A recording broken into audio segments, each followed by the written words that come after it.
ভেনেজুয়েলায় যুক্তরাষ্ট্রের ভয়াবহ হামলা, মাদুরো ও তার স্ত্রীকে আটকের দাবি ট্রাম্পের।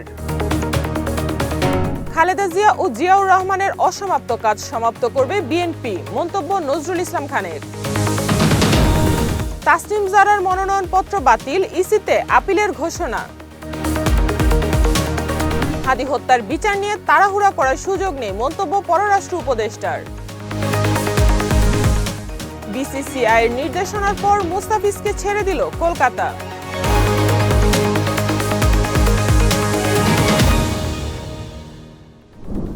আসসালামু আলাইকুম।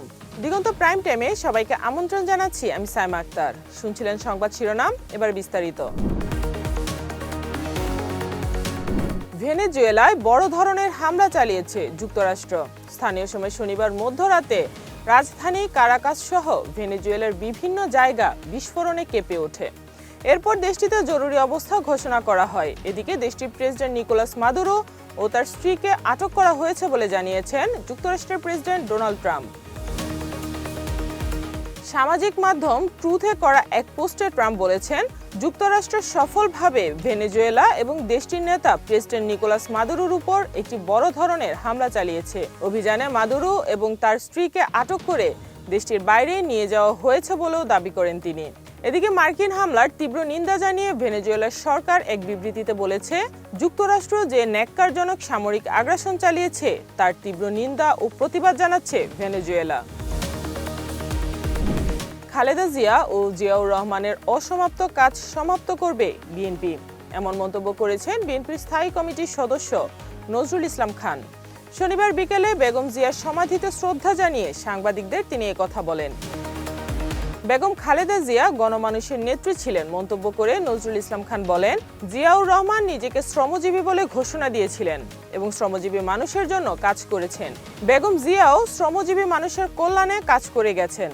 এ সময় জিয়াউর রহমান ও বেগম জিয়ার রুহের মাগফিরাত কামনা করেন বিএনপির এই নেতা।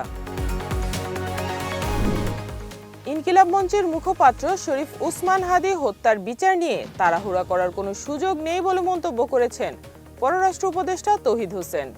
আজ দুপুরে মুন্সিগঞ্জ জেলা প্রশাসকের সম্মেলন কক্ষে এক মতবিনিময় সভা শেষে সাংবাদিকদের একথা বলেন তিনি।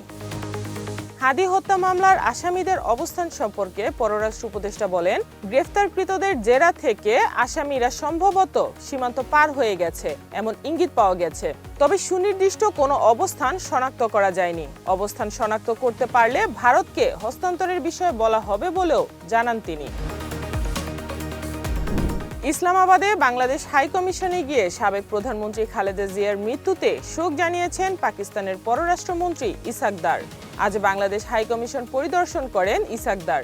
এ সময় হাইকমিশনে সাবেক প্রধানমন্ত্রী খালেদা জিয়ার জন্য রাখা শোক বইয়ে স্বাক্ষর করেন তিনি।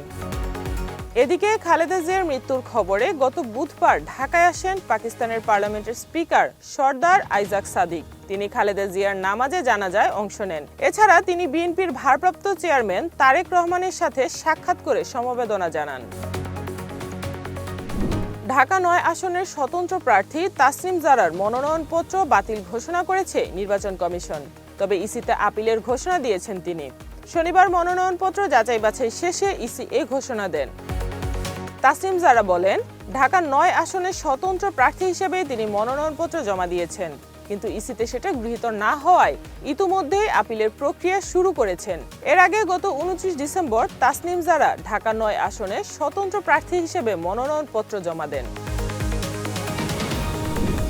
চলতি জানুয়ারি মাসে ৪ থেকে ৫টি শৈত্যপ্রবাহ বয়ে যেতে পারে বলে জানিয়েছে আবহাওয়া অফিস। অধিদপ্তরের পরিচালক মমিনুল ইসলাম স্বাক্ষরিত ১ মাসের দীর্ঘমেয়াদী পূর্বাভাসে এ তথ্য জানানো হয়েছে।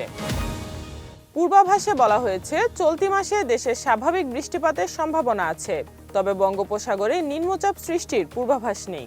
এ সময় ২ থেকে ৩টি মৃদু শৈত্যপ্রবাহ, ১ থেকে ২টি মাঝারি থেকে তীব্র শৈত্যপ্রবাহ বয়ে যেতে পারে বলে পূর্বাভাসে জানানো হয়েছে।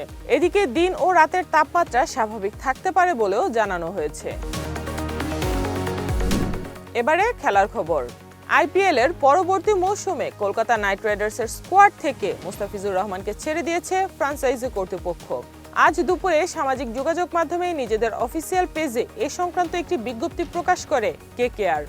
আর এতেই নিশ্চিত হয় 2026 আইপিএল আর খেলছেন না বাংলাদেশি এই কাটার মাস্টার। এর আগে আজ সকালে মুস্তাফিজুর রহমানকে কেকেআর স্কোয়াড থেকে ছেড়ে দিতে নির্দেশ দেয় বিসিসিআই। বোর্ড সচিব দেবজিৎ সাইকিয়া বলেন, সাম্প্রতিক পরিস্থিতি বিবেচনায় এই সিদ্ধান্ত নেওয়া হয়েছে। এর আগে মুস্তাফিজকে আইপিএল খেলতে দেয়া নিয়ে সম্পূর্ণ বিপরীত অবস্থানে ছিল বিসিসিআই। তাদের ভাষ্য ছিল, মুস্তাফিজ অবশ্যই আইপিএল খেলবেন। এই ছিল আজকের প্রাইম টাইম। এরপর এক নজরে বিশ্বের আলোচিত সংবাদ। সবাইকে দেখার আমন্ত্রণ জানাচ্ছি।